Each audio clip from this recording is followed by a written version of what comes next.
Mesdames, Messieurs, bonjour. Très heureux de vous retrouver pour cette nouvelle émission Power Boost au sommaire du matériel fait maison et de l'automatisation de l'élevage. Top départ pour cette nouvelle émission Power Boost.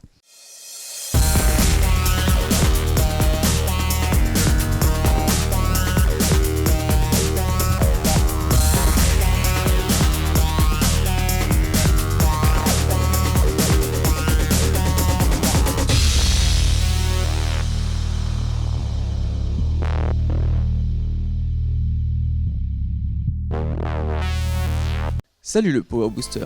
Au sommaire cette semaine, nous commencerons cette émission avec Rémi Dumas qui nous présentera ses pulvérisateurs faits maison. Ensuite, cap dans la Haute-Marne à la découverte d'un élevage automatisé avec Olivier Lambert. Enfin, Philippe Collin nous expliquera pourquoi il a créé une bineuse automotrice. Alors, tenez-vous prêts, mais avant tout, les news. Le modèle traction optimale de Vredestein est désormais disponible en différentes tailles pour le labour. Le manufacturier a en effet ajouté 3 nouvelles dimensions à cette gamme qui disposent désormais d'une largeur maximale de 65 cm. Ils sont destinés particulièrement aux pulvérisateurs automoteurs et tractés. Je vous amène dans le sud de la France à la rencontre d'un agriculteur qui aime bien bricoler son matériel. Alors c'est vrai que le matériel, on peut l'acheter, mais on peut aussi le construire, et c'était le cas de votre père, Rémi. Oui, exactement. Toujours passionné de bricolage, et surtout ça permet de réduire les coûts de le fabriquer soi-même et surtout de l'adapter. On l'adapte à notre exploitation, à nos parcelles, donc et chaque année on améliore un petit peu plus. Alors vous êtes viticulteur ici tout près de Montpellier, et ce qui est intéressant, c'est que vous n'avez pas un, mais 3 pulvérisateurs. Expliquez-moi. Donc là, par exemple, j'ai cette cuve donc, qui a été fabriquée de A à Z, tout le châssis par mon père, donc une cuve de 600 litres pour essentiellement désherber. Donc je désherbe que le pied des vignes, donc j'ai 2 jets qui sont ici, puis après j'ouvre ma rampe avec 2 jets qui viennent de l'autre côté pour mettre juste sous le pied de vigne au bon endroit le désherbage. Donc cette cuve elle fait que ça. Et ensuite donc effectivement j'ai 2 pulvérisateurs pour là les traitements de la vigne, donc les fongicides et insecticides.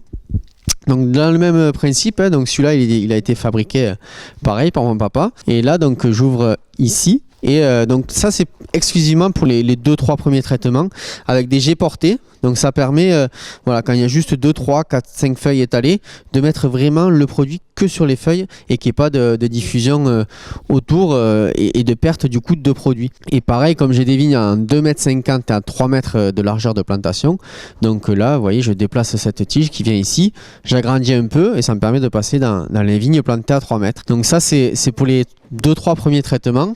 Et ensuite, donc, j'ai le pulvérisateur derrière qui est récent, qui a 2 ans celui-là par contre. Donc, avec le même système qui prend des 2 côtés de la souche, mais là, quand il y a toute la végétation. Donc, ça permet une bonne pénétration du produit à l'intérieur du feuillage et bien sûr le moins de pollution diffuse possible. Il y a ce qu'on appelle un DPAE, donc ça permet voilà, de toujours mettre le même nombre de litres de bouillie à l'hectare, peu importe si j'avance un peu plus vite ou un peu moins vite. Donc ça permet aussi de réduire au maximum les intrants phytosanitaires. Mais j'ai envie de vous demander, la précision, c'est pas la même, mais surtout le prix n'est pas le même. Ah ben exactement, hein. Alors honnêtement j'ai pas idée du prix que pourrait coûter cet appareil. Ce qui est sûr c'est qu'il est bien moins cher. Il faut être un peu bricoleur, mais surtout il est adaptable. Et ça c'est ce qui est bien. Et chaque année on l'améliore en fait, voilà, avec des nouveaux filtres ou des nouveaux jets, des nouvelles rampes. Par contre voilà, celui-là, mon père en avait fabriqué un du même style qui avait coûté bien moins cher. Et là c'est un achat par contre de presque 20 000 €. Donc effectivement ça n'a pas le même coût, mais un appareil comme ça j'ai pas idée ce que ça peut coûter, mais peut-être le plus cher c'est la cuve. Et puis j'ai vu qu'il y a même des sécurités. Exactement, donc en cas de si on accroche il y a un ressort donc qui fait revenir le bras. Voilà, tout ça c'est pensé parce que on a accroché une fois et que ça s'est cassé, donc il fallait mettre des sécurités. Le fer ici aussi il est rond, donc en cas de gros coup dur ça peut se replier. Bon, mais félicitations Rémi. Ben merci. Est-ce que ça vaut le coup d'investir dans un système d'automatisation de l'alimentation des animaux ? Justement, nous avons posé la question à un éleveur.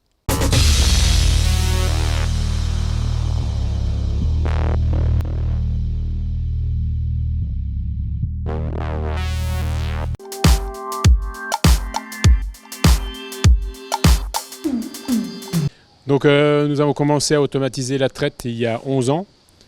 Donc le but c'était de diminuer la pénibilité du travail de la traite et puis d'avoir des astreintes le week-end plus légères.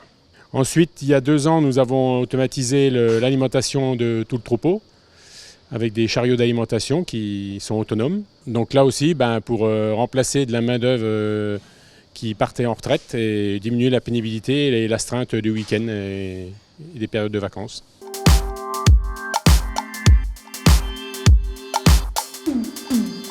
Donc l'automatisation des robots de traite, il y a 11 ans, ça nous avait coûté 250 000 € pour 2 robots.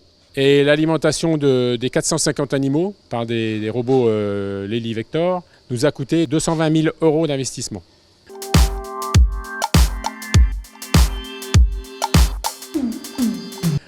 Oui, ça paraît rentable quand on le compare à d'autres types de distribution. Et ce qui a le plus, c'est le gain de temps de travail et aussi, comme je vous ai dit, l'efficacité alimentaire et les croissances ou la production laitière qui sont améliorées et donc qui amènent aussi là un plus financier. Et puis l'autre aussi détail, c'est que pour ce qui est de l'alimentation, auparavant nous utilisions 30 litres de carburant par jour. Aujourd'hui, nous sommes à l'équivalent de 7 litres de carburant par jour, et qui n'est que de l'électricité, puisque l'outil ne fonctionne que par l'électrique, mais il ne consomme l'équivalent de 7 litres de carburant par jour au lieu de 30.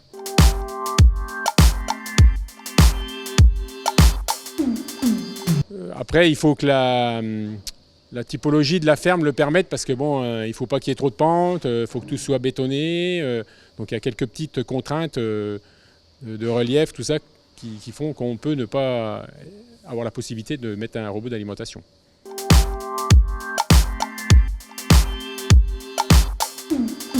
Et donc, tous que ce soit le pont roulant, le grappin, les bols, tout se commande avec le téléphone, avec des applis, donc qui sont maintenant faciles, mais au début qui demandent un petit peu d'exercice pour connaître bien les menus et savoir s'en servir correctement, quoi. Vous allez découvrir une bineuse automotrice très intéressante.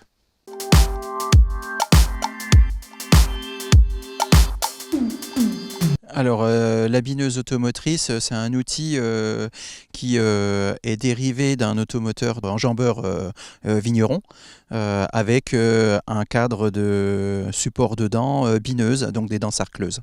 Donc il était construit sur exploitation, donc on a récupéré un vieil enjambeur plus des cadres de vibroculteurs.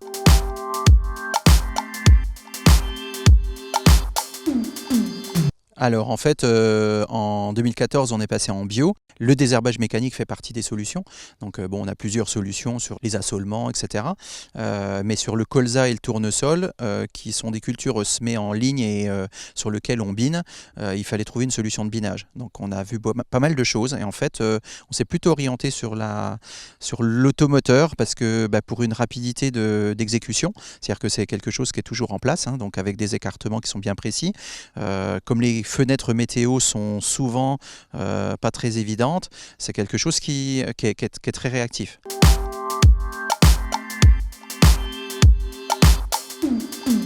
Alors en fait, en 2014, il existait déjà quand même pas mal de bineuses guidées sur des tarifs un petit peu élevés, enfin à notre goût. Donc on est plutôt parti sur un projet où on construisait une bineuse adaptée à notre besoin, avec des coûts forcément très inférieurs. Par contre, avec une précision qui n'est pas celle du guidage. Donc aujourd'hui, les semis sont réalisés avec du guidage et ensuite, derrière, on reprend les rangs avec un binage ventral. Alors le binage ventral, il a quand même un petit avantage, c'est que le petit coup de volant, il est divisé par 2 puisqu'on bine entre les roues. Donc même une imprécision n'est pas dramatique sur un binage ventral.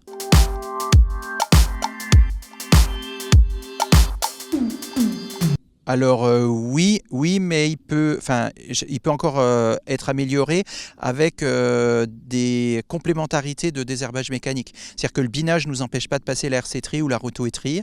Le binage peut aussi nous servir de semer découvert. Aujourd'hui, c'est quelque chose qu'on n'a encore pas trop développé sur l'exploitation.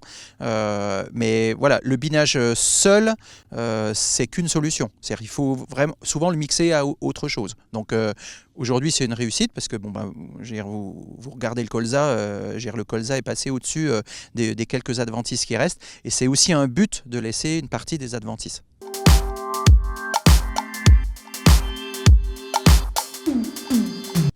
Alors les avantages, c'est un outil très sobre, hein, puisque aujourd'hui c'est un moteur de 35 chevaux, donc il y a une consommation d'1 litre à l'hectare. Sur 2 ou 3 passages, ça fait 3 litres hectare, donc c'est très sobre. L'inconvénient, c'est que ça fait partie de la technologie d'hier, hein, donc avec peu de précision, peu de gestion par des nouvelles technologies, mais je pense que ça peut prendre sa place dans certains types d'utilisation.